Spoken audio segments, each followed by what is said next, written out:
Almost as much baloney has been written about La Jolla's famous cave as has been about the Superstition Mountains in Arizona, maybe even the Bermuda Triangle. The truth of the origin of the cave, however, is just as interesting as some of those wild stories.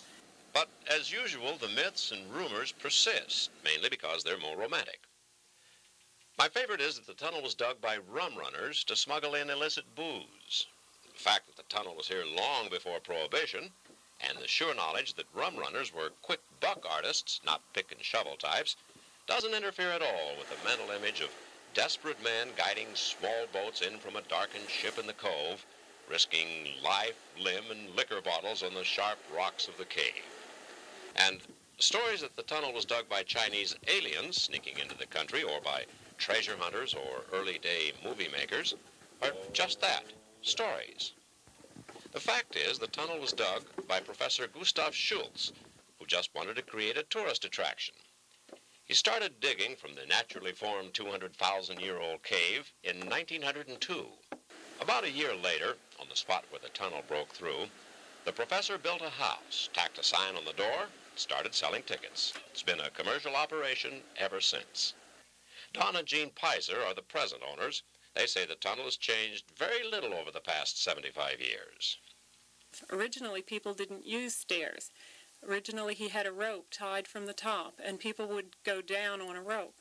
And then after 6 months, he decided he would make it easier for the people, and then he put in the 133 stairs. Do many people get frightened on either go down a few steps and chicken out and come back? Does that happen often? Not too often, but there are quite a few people have a tendency towards claustrophobia, and we notice also small children get frightened of the surf noise and that echoes through the cave. But we try to talk to them, tell them it's just the waves breaking, and usually they go on down. Hey, do you ever come up with silly ideas about how to improve things, like putting in an elevator or something like that? Every day. At least once or twice people say, isn't there going to be an elevator or an escalator soon? And we say, no, I don't think so. Getting the true story of how the tunnel came to be was fairly easy, but how the cave got its name isn't. It's called the Sonny Jim Cave. Some say it's because the opening looks like the profile of Sonny Jim Rolfe. He was governor of California in 1931, but we're told it was called that long before Rolfe was elected to office. Others say it was named after a turn-of-the-century comic strip character, or a popular breakfast food of the day. But some historians say it was the other way around. There's no record of who named the cave or why, so we may never know. One of the hardest things for visitors here to believe is their own count of the steps. Going down, there are 133. But going up, there seems to be at least 10 times that many.